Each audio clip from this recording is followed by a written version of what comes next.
আপনারা দেখছেন বাংলাদেশের ব্যবসায়িক টেলিভিশন।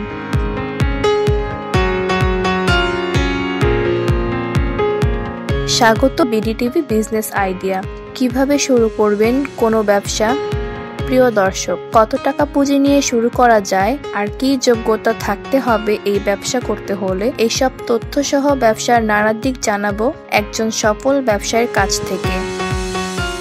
শাহনাজ কর্নার গ্রোসারি শপের প্রোপাইটার মোহাম্মদ শামীম নেওয়াজ আপনাকে স্বাগত বিডিটিভি বিজনেসে। আপনি পাইকারি ও খুচরা মুদি দোকান ব্যবসা কিভাবে শুরু করলেন? এটা আসলে অ্যাকচুয়ালি আমি প্রথমে শুরু করেছিলাম খুচরা হিসাবে 2004 সনে।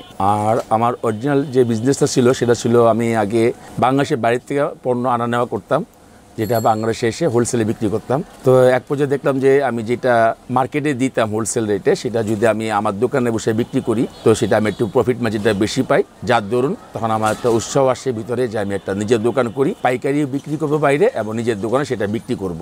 সেই সূত্র ধরেই আমার 2004 সনে পথ চলা শুরু। আমার নিজের বাড়ি খিলগাঁও এই ব্লকে, নিজের বাড়িতে ছোট্ট একটা পরিসর করে আমি একটা দোকান দিই, তখন থেকে আমার শুরু। শুরুতে আপনি কত টাকা পুঁজি নিয়ে এই পাইকারি ও মুদি দোকান ব্যবসায় আসলেন? না, শুরুতে আমি পাইকারি করি নাই, শুরুতে আমি খুচরা হিসেবে দিয়েছিলাম। সর্বপ্রথম সম্ভবত আমার 50 থেকে 5,500 টাকা শুরু করেছিলাম, যখন এটা আমাদের পণ্য কিনতে হতো অনেক কম দামে, যেটা বর্তমানে অনেক হাই রেটে কিনতে হয় আর পুঁজিও লাগে অনেক বেশি। তখনকার সময় 2004 সনে 50-60,000 টাকা মানে অনেক কিছু, অনেক পণ্য দিয়ে দোকানটা ভরা করা যেত। আপনার যে পাইকারি ও খুচরার দোকানে এখানে তো অনেক পণ্য লাগে, এই পণ্যগুলো কিভাবে কোথায় থেকে সংগ্রহ করেন? এই প্রোডাক্টগুলো আমি যখন পাইকারি বিক্রি করব মনস্থির করলাম, আসলে তখন এটা অন্যরকমভাবে সিস্টেম নিতে হয়। সেই সিস্টেম হলো এখানে ডিস্ট্রিবিউশন আছে, কোম্পানিগুলোতে যে মালগুলো এসে দিয়ে যায়, তাদের শুধু আপনি কিনলেই বিক্রি করতে পারবেন না। আদার সাইড বিভিন্ন জায়গায় আপনি মার্কেট প্রদক্ষিণ করে জানতে হবে যে কে কত আন্ডার রেটে বিক্রি করে, তার মানে সবচেয়ে কম দামে বিক্রি করে কে। যেমন আমাদের ঢাকা শহরে আমি যে এলাকায় বাস করি সেটা হলো খিলগাঁও এলাকা। এখানে আমার ধারে কাছে একটা পাইকারি মার্কেট হলো খিলগাঁও বাজার। তো সেই খিলগাঁও বাজারের সাথে আমি তুলনা করে আমার রেটটা বসাই, কারণ এখানকার বেশিরভাগ লোকই মনে করে খিলগাঁও বাজারে বলছি পাইকারি হচ্ছে কম দামে বিক্রি করা হয়। আসলে একই পণ্য একইভাবে কিনে আমি ওই খিলগাঁও বাজার চেয়েও 1 টাকা কম হিসাবে বিক্রি করতে পারি। সেই সূত্র ধরে আমি চ্যালেঞ্জটা গ্রহণ করলাম যে আমি কেন পারবো না, অবশ্যই পারবো, যদিও অনেক টাকা ইনভেস্ট লাগে, কারণ আমাদের এখানে কিনতে হলে কোম্পানির থেকে একটা স্ল্যাব কিনতে হয় বা বিভিন্নভাবে বিভিন্ন সিস্টেম আছে, যেটা আমার ভিতরে থাকুক, এটা না জানানো ভালো। তো ওইভাবে কিনতে হয়।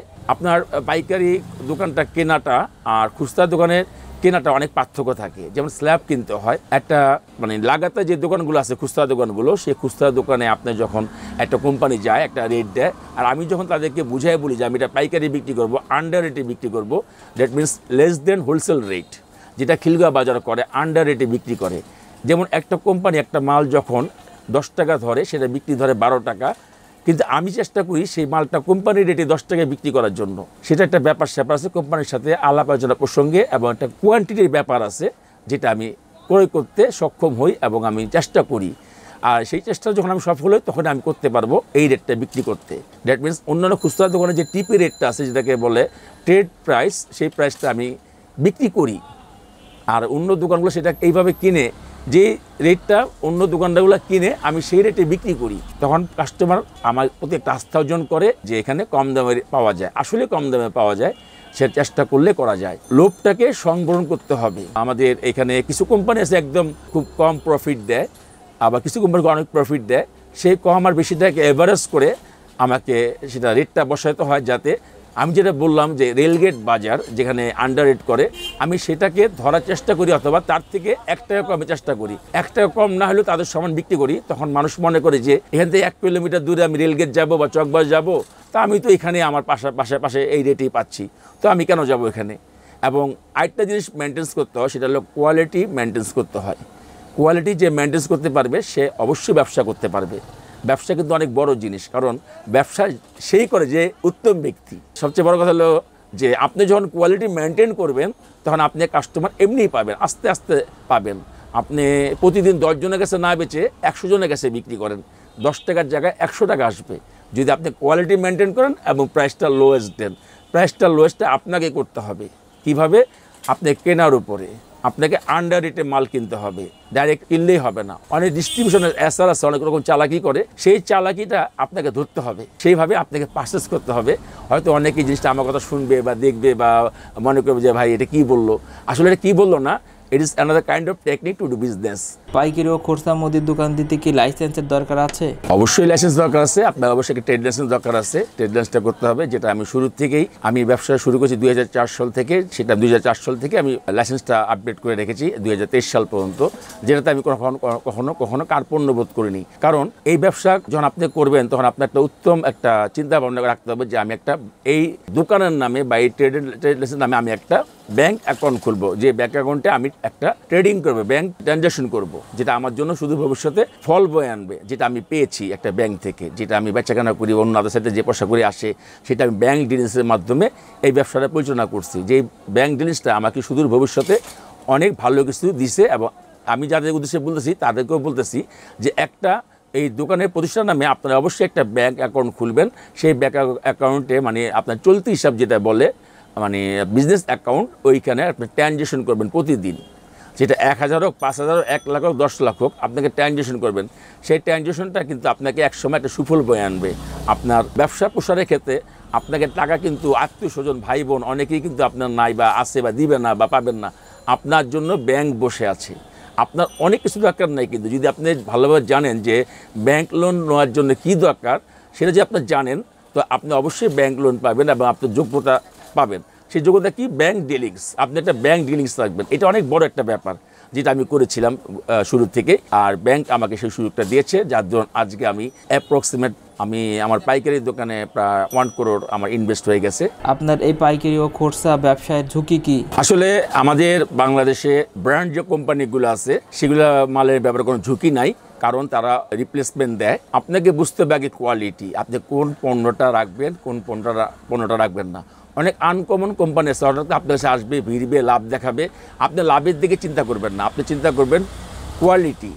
আপনি কি কোয়ালিটি বিক্রি করতেছেন, আপনি যে এলাকায় হন না কেন, আপনি যখন একটা কোয়ালিটি পণ্য বিক্রি করবেন আপনার কাছে কাস্টমার আসবে। কাস্টমার কিন্তু পয়সা কিন্তু এমনি এমনি ফেলবে না। হয়তো আপনি একটা পণ্য, খারাপ পণ্য একটা বিক্রি করলেন, অনেক পয়সা ব্যবসা করলেন ওয়ান টাইম, আপনি কিন্তু পরবর্তী সেই কাস্টমার পাবেন না, কারণ সেই কাস্টমার কিন্তু আপনার পণ্যের বদনাম না করে আপনার দোকানের বদনাম করবে।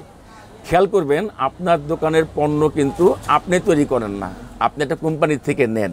সেই কোম্পানি যদি খারাপ হয় বদনাম হবে আপনার, আর কোম্পানির পণ্য যদি ভালো হয় তা সুনামটা হবে কিন্তু আপনার।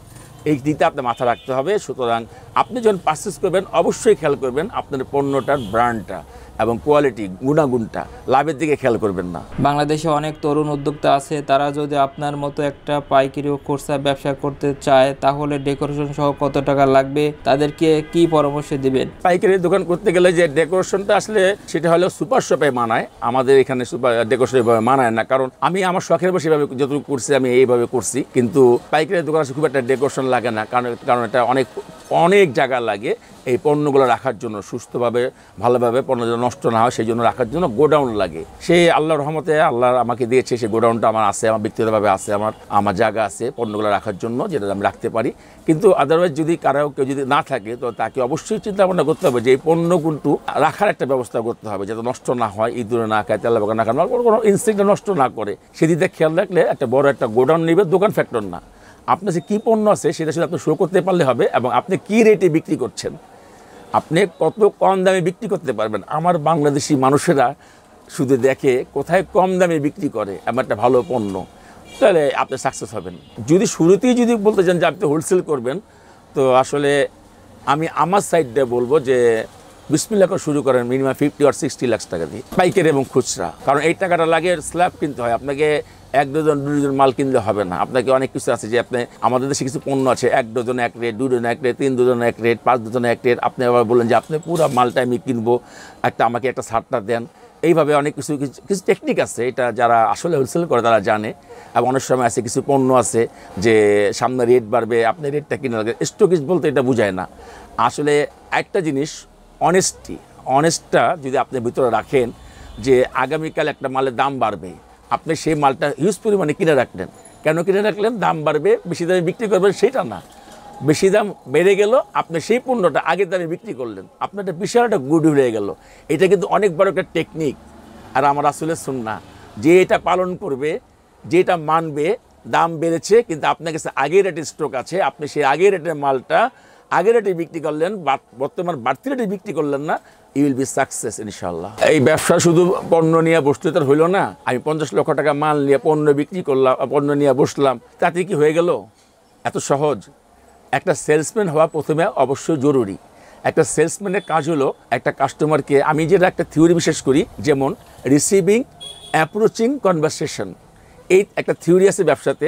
আপনি একটা কাস্টমার তাকে স্বাগত জানানো, তার সাথে পণ্য অ্যাপ্রোচিং করা এবং তার সাথে কথাবার্তা বলা, আপনার বিক্রি হয়ে গেল। বাংলাদেশে অনেক শিক্ষিত বেকার আছে, আপনি তাদের উদ্দেশ্যে কিছু বলেন। আমি বলবো যে শিক্ষিত বেকার আসলে আছে, কিন্তু তারা আমাদের এখন বর্তমান সমাজে ফেসবুক, ইউটিউব, এই হোয়াটসঅ্যাপ এসবের মধ্যে পড়ে গেছে, অনেক স্লো হয়ে গেছে। আমার খুব দুঃখ। আমিও একসময় তরুণ ছিলাম, আমিও সামান্য পড়ালেখা করেছি, এই পন্থা আসছি। তো আমার একটা ছেলে আছে, ও কিন্তু আল্লাহর মধ্যে, আমি এই দোকানটা করা অবস্থায় কিন্তু সে আমেরিকাতে চলে গেছে, পিএইচডি করতেছে। এটা আমার একটা বড় সাকসেস। আর আমার ছেলেরও অনেক সহযোগিতা ছিল। আমার ছেলেও কিন্তু এই দোকানে বসতো, পড়ালেখা অবস্থায় সে দোকান করতো, এবং এক সময় সে স্কলারশিপ নিয়ে চলে যায় আমেরিকাতে, সে এখন পিএইচডি করতেছে আলহামদুলিল্লাহ। আমি অনেক বড় সাকসেস মনে করি। এই কারণে বললাম কথাগুলো, আমি এটা অহংকার করতেছি না বা কোনো গর্ব করতেছি, এই কারণে যে যারা ইয়ং জেনারেশন যারা কিছু করতে চায়, আসলে ফেসবুক, মোবাইলে না বসে থেকে চেষ্টা করো। অনেক কিছু আছে আমাদের বাংলাদেশে, অনেক কিছু আছে। সামান্য কিছু টাকা নিয়ে শুরু করো না, তারপরে দেখো না কি হয়। তোমার নিজেই কি তোমাকে বলবে যে 10 টাকা থেকে 20 টাকা, 20 টাকা 40 টাকা কীভাবে হয়, তুমি নিজেই টের পাবা।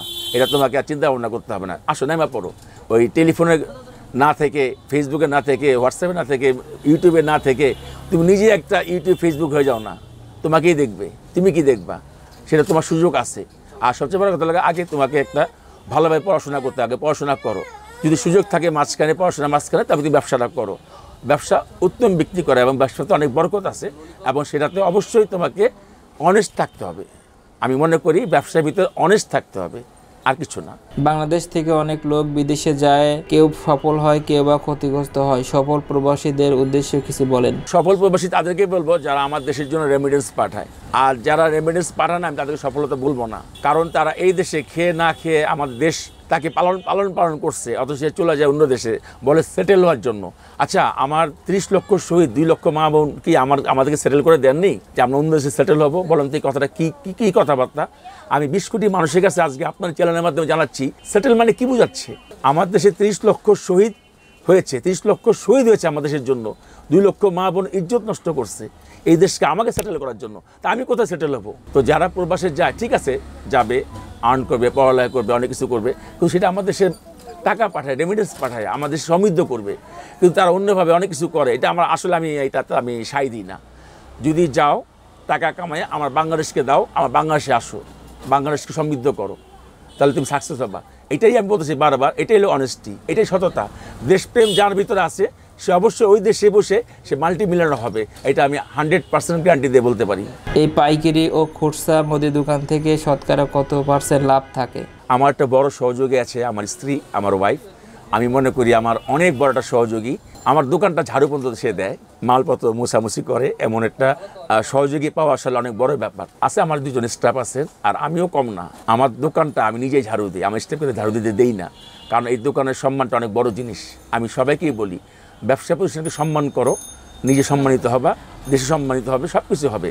আর আমি অবশ্যই আমার স্ত্রীর কথা বলবো, যে কিনা আমার অনেক বড় একটা সহযোগী, আমাকে সহযোগিতা করছে, যার দরুন আজকে আমি এই পজিশনে, এই অবস্থায়। 10 থেকে 15% কোম্পানি দেয়, হ্যাঁ, কিন্তু সেটাকে আমি অনেক কমে আনি। আমি সর্বোচ্চ মনে হয় 1.45, সেদিন একটা হিসাব করলাম যে 1.45% আমি ব্যবসা করি। আর অনেক পণ্য হয়ও না। আমি উল্লেখ করি যে নেসলে কোম্পানি আমি 1% ব্যবসা করি না, কিছু পণ্য আছে 1% কমই হয়, নামমাত্র মূল্যে ব্যবসা করি। আসলে আমার এখানে আমার অনেক, এখন যারা অনেকে হয়তো দেখতে, এই চ্যানেলটা দেখবে, চিন্তা করতে পারবে না। আমার নীতি হলো আমি সর্বোচ্চ 5 টাকা, সর্বনিম্ন 1 টাকা আমার পণ্যে ব্যবসা করি। শাহনাজ কর্নার গ্রোসারি শপ নিয়ে আপনার ভবিষ্যৎ পরিকল্পনা কি? আলহামদুলিল্লাহ, আমার অনেক বড় একটা পরিকল্পনা আছে, যদি আমাকে আল্লাহ বাঁচা রাখে। আর যদি না থাকি তো এসে আমার স্ত্রীকে বলা আছে কি করা হবে। তো আমি আরও আগামী 1-1.5 বছরের ভিতরে আমার এটা নিজস্ব জায়গা, আমি এখানে একটা বাড়ি করবো ইনশাল্লাহ। তো এই নিচতলা আমি একটা ডিপার্টমেন্টাল স্টোর করব, এখানেও সে একই রেট হবে। আমার এই পাইকারি মূল্যটা পারলে আরও কম করব। একটা সুপার শপ বলবো না, আমি এটা পাইকারি দোকানই বলবো, সমস্ত পণ্য থাকবে, আমি প্রাণে কোনো পণ্য বিক্রি করি না। একটা দোকান করব আমার এই সুপার শপের ভিতরে, মেডিসিন যোগ হবে, যেটা আমি 24 আওয়ার আওয়ার সার্ভিস দেওয়ার চেষ্টা করবো ইনশাল্লাহ। এটা আমার অনেক বড় একটা শখ, আমার স্বপ্ন। আমি 24 আওয়ার সার্ভিস দিব, মেডিসিন প্লাস এই সুপার শপটা। তবে সেটা হবে অবশ্যই আন্ডার রেটে, এবং এক সময় পুরো বাংলাদেশের মানুষ বলবে ঢাকা একটা দোকান আছে শাহনাজ কর্নার, যেখানে সবচেয়ে কম দামে পণ্য পাওয়া যায়। আপনাকে অসংখ্য ধন্যবাদ আমাদেরকে সময় দেওয়ার জন্য। আপনাকে ধন্যবাদ, আপনার চ্যানেলকে ধন্যবাদ, এবং যারা দেখছেন তাদেরকে ধন্যবাদ। আমার কথাগুলো একটু মনোযোগে শুনবেন। আর আমার কথা বলতে যদি আপনারা ভাবেন যে আমি অহংকার বা কোনো কিছু করছি, তা আমাকে ক্ষমা সুন্দর দৃষ্টি দেখবেন। আমি আসলে সত্য কথাই বলেছি। আপনারা কিছুটা হলেও আমার কথা, আমাকে বড় ভাই অথবা ছোট ভাই, বন্ধু অথবা বাবা হিসেবে মনে করে আমার কথাগুলো একটু মনোযোগ দিয়ে শুনে মাথায় বোধ নেবেন। আমি মনে করি ইনশাল্লাহ আপনারা সবাই সাকসেস হবেন। আপনারা দেখছেন বিডি টিভি বিজনেস।